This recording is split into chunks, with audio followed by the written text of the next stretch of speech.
My name is Tari from Closeness.com, and today we're talking about how to read female energy, and especially sexual energy. You know, if you ask a very large subset of women how they know if they can feel chemistry with someone else, they usually have a very similar, albeit annoying reply that sounds something like, "Oh, I just know when I feel it. It's either there or it isn't." This doesn't get you very far in understanding what to do about it. I mean, are you really at the whim of it's either there or it isn't? Or is there something that you can do to magnetize yourself to one another, to build sexual chemistry? By the way, I do an entire couple-hour podcast on how to build sexual chemistry from nothing. It's worth listening to. But in terms of reading energy, we all have to get on the same page about something right off the bat. Many of us are not believers in energy. When I was growing up, a lot of guys used this terrible expression called WOO. They called it woo. And then they looked even sillier when they called it woo-woo. Anything that was deemed intangible or something that you can't see or feel or perceive with your five senses was a little bit out there, man. Too spiritual, too ethereal. So on the one hand, you have a whole group of people who think that energy is just something for the hippie community or something that's made up or something that you don't really know much about or how to tap into it. And then way on the other side, you have people where everything is energy. Everything is an energy exchange, and maybe you believe in past lives and spirituality and horoscopes and all that. So what tool can we take advantage of so that no matter what kind of man you are, you can understand without getting too lost in the sauce? Does energy exist? If you think the answer is no, if you say, no, I don't feel energy from anybody, I can't read a room, I don't know how to read a woman, I can't perceive anything outside of just what my eyeballs see, let me pull back the veil once and for all on whether energy exists or not. Have you ever walked down an alley or interacted with someone or had another man or woman look at you and you felt a sensation in the pit of your stomach or in your chest? Have you ever felt uncomfortable or like you were going to leave? Has a man ever squared up with you, looked you square in the face, and made you feel like you might be getting in a fight? Has another kind of man ever looked you in the eyes, squared up with you, and it made you feel like he wanted to have sex with you? And all of this was imperceptible and based on feeling. In fact, the world has a word for it. Everybody loves it. We just don't say energy. What's the energy here? What do we say? What's the vibe? Hey girl, what's the vibe with you two here? How's the vibe? What is vibe short for? Vibration. What is a vibration? It is energy. So every single interaction that you have with a person, you're exuding a certain kind of vibe, vibration, or energy, and so are they. And when there's resonance, when you guys vibe at the same level, then magic happens. And when there's discord, someone gets a bad feeling, usually a woman, and she wants to go. If you're interacting with a woman and the vibe is good, you are doing very well. If she's sticking around, if she's not running away, if she's entertaining you or giving you her time, whether you're single or in a long-term committed relationship or you're married, if you're getting good vibes, which can even just be neutrality, you're on the right path. Neutrality is she's there, but not a lot's happening, probably because you're not trying to make anything happen. So we've established that energy exists, vibe exists, and consequently, there must be an ability to read the room. Women are usually far superior at this than men, but I do invite you, no matter what your marital status is, to engage women in conversation out and about in the world. I'm not saying flirt, I'm not saying get numbers, I'm not saying hook up, just talk to women. And notice if she engages with you at your level and sticks around for a conversation, or if she's not trying to get as far away from you as quickly as possible. Most women are running away from men as quickly as humanly possible, as if they are big, scary monsters. Most women have to go, need to get away, can't maintain eye contact, look down and away, get submissive, will rush past you to avoid engaging in any kind of conversation with you, especially on the street or in a store, anywhere you go. What this tells you is there's no vibe, there's no energy, there's no context. So there's nothing to read. Sadly, in today's day and age, she sees man and then usually wants to get away. I know there are exceptions to the rule, as with all of my content. But let's get into the meat of the episode. You want to learn how to read a woman, and you want to learn how to read her sexual energy. So we've just covered the first part, which is to understand that there is such a thing as energy, and your nervousness and your shyness and your insecurity, or the thing that shuts you down and says, oh, I couldn't say anything to my wife or a girlfriend or female who you're interested in, is also an energy. Women are reading that and having a knee-jerk response to it before you even have the opportunity to open your mouth. So the second thing that you can do to read a woman's energy is to work on your own. Can you come across authentically as calm, comfortable in your own skin, relaxed, easygoing? I mean, any of these wonderful adjectives. Chill, like you don't care, like you're not invested in the outcome, like you're not trying to take or get something from her. Maybe a little bit flirty in the right context. Take it or leave it. Assertive, confident, dominant, masculine. All of these things lend themselves to a woman opening up to you, who you're involved with or who you like and she likes you, and being more receptive to your touch, to your engagement, to your flirtatious overtures. So consequently, one of the best things you can do is be lined up here. If what you're radiating out to the world is anxious and triggered or quick to anger or quick to feel fear, none of that is going to give you the ability to truly read and tune into a woman. Women are generally attracted to men who have that calm about them because they are often frenetic and wound up and thinking a million different things at once. So when they're around someone who's chill, it makes it a lot easier. Number 3, you've got to get out of your own head. Oh my God, she's so hot. Does she like me? I haven't had sex with my wife in 3 weeks or 3 months or 3 years. Is she going to reject me? What's going on? Heady. And tune in to her and her energy.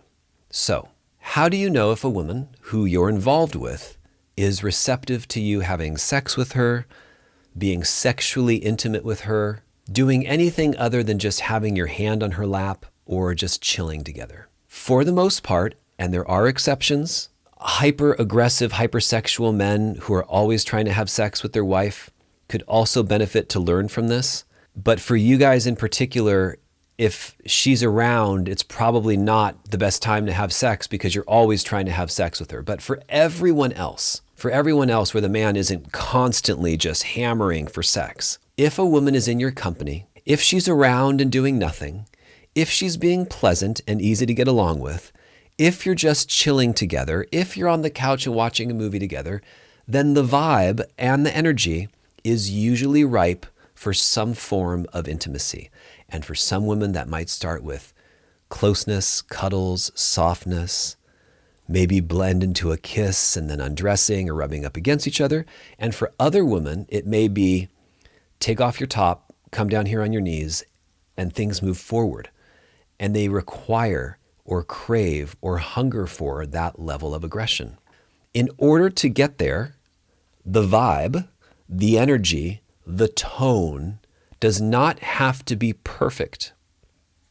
Number 4, the vibe doesn't have to be perfect. It just has to be neutral or better, pleasant or better. The absence of fear, insecurity, nervousness or better.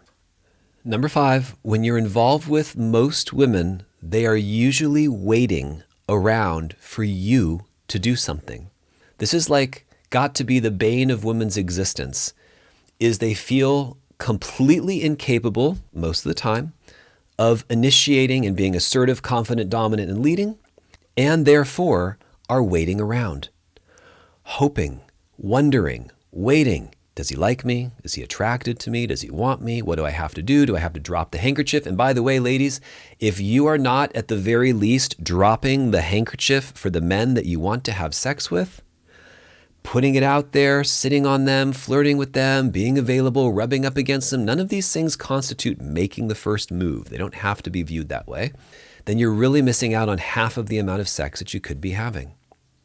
Because most of you will never have the kind of man that you're looking for who is just constantly pursuing you, chasing you, assertive with you, dominant with you, making you feel all these emotions. He's looking for you to be available and receptive. But in any case, neutral energy, where there's no fear, negativity, hostility, anger, frustration, sadness, whatever, is ripe for a sexual or sensual or intimate interaction. And I think your partner will always, always appreciate you as the man taking the lead. You know how when you're driving in the car and you say what's wrong and she says nothing? Or she comes home and she's storming around and says, nothing, I'm fine. And you go, oh yeah, fine. Also energy, also a vibe. The vibe is, don't come near me. Now, number 6, a woman should not have to be hostile or angry or have strong blowback for you to recognize that it's not time to be sexual. Women have this incredible ability to be slightly less than neutral in their behavior. They're not mad, they're not angry, they're not being mean to you, but it's like a window where it's very clear it's not time to have sex. They're distracted, they're unhappy with their bodies, they have something on their mind. An imperceptive man sees this as a window of opportunity because there's not a problem. So he thinks, I'll just make a move, and then you get rejected or blown out of the water. But she's not actually being neutral. She's like a step below it, which just is, I've got something I want to work on. I'm getting something done. I want you to listen to me. I want to have a conversation. I want to go out and do something fun. I don't want to be sexual right now. But they don't say it. They don't say, don't touch me and keep your hands off me. And sometimes they allow it. Sometimes they allow their husbands to touch and do and move things forward. And some women will even have sex and men will lie to themselves. And women will lie to their men thinking that this is okay. But I would say you should never move forward when a woman's sexual energy is below neutral. Could she be having an off day? She's maybe a little sad or bothered and she needs some cheering up. And through your overtures and your seduction and your flirtatiousness, you bring her to neutral and beyond, and then you have great sex. Sure, of course. Everything with women is fluid. There are very few hard and fast rules of never ever do this and this will never work. But for the most part, this advice will not steer you wrong. How do you know when a woman actually wants to have sex with you herself and you don't need to do the seducing? Let's call this number 8. She's just around. Messages like, hey, what are you up to? WYD. How are you? What's going on? What are you doing? Are you at home? Now, if you live together, it might feel a little bit different than that because those are obviously like text messages or phone calls. She might just be lingering easily in something cute or walk by with her top off. Something where you're like, huh. Your spidey senses should pick this up. A lot of women do not make it obvious at all. And women, if you're listening, there's no problem for a man with making it obvious. But a lot of guys don't pick up on gestures. Most men will never pick up on hair flips or eye contact or a quick glance. They'll pick up on you putting your hand between their legs, something like that. But a lot of women find that that's too aggressive for them to get something going, or it's them having to make the first move. Men, women want to be pursued, chased, and desired most of the time. And when they have to put their hand between your legs to get your attention, this takes a lot of the fun out of it. Whereas for us, it's like, oh, wow, this is great. Okay, number 9. How do you know when to escalate if things are already good, but you're in this sort of cozy space? You're cuddling, you're watching a movie together naked, you're doing a massage. Well, in most cases, again, if you're not an oversexed man who's constantly pushing his wife for sex and you're wanting it all the time, and your wife would actually like some time to just unwind or have some quality time together or just be in the space together, any time is ripe for advancement. I can't tell you how many clients I've spoken to where the woman is naked. Breasts are out, ass pressing up against her husband or boyfriend or what have you. And the guy is just like, I didn't know if I should, or I didn't want to make it uncomfortable, or I didn't. It's like, it really doesn't get much better than that. There are a small subset of women who will appreciate that maybe one night you just put together a puzzle, or you just held her, or you did something sweet. But it's rare. And it's usually if you're having regular great sex, or maybe you show it to her on a first or third date, or it's the third time you're having sex and you choose not to. Those are like one-off things. But most women who want to have a healthy sex life want that assertiveness and confidence. And finally, number 10, one of my favorites. Are you breathing? Are you embodied? Or are you just rigid like this and tense and you feel something in your throat? How can you just chill and breathe more? The easiest way to do that is a soft gaze and not trying to be cocky, funny, arrogant, sarcastic. All of these things where it keeps people up here in their head. Those techniques clearly can work. But over the long term, if you're always making jabs or having an out with humor or trying to pull back, it's very difficult to read what's really going on with your partner. Physical contact, putting your hand on her and noticing, does she melt? Does she get soft? Or does she bristle and stiffen up? If you continue to touch her, will she soften, or does she keep holding tension in her body? If she softens, move forward. If she gets tense, take it easy. Simple as that. What do you think? Do you find all of these strategies useful? Do you have any of your own? Let me know in the comments below. And if you haven't done so already, subscribe to Closeness here on YouTube and subscribe to the Closeness podcast everywhere podcasts can be found. If you want to know what I've done for you and created for you, you're a man who's in pain, you're a couple who's in pain, and you want to get this sexual thing handled, I'm available for online and in-person visits in sunny San Diego. Just visit closeness.com for more. Have a great day.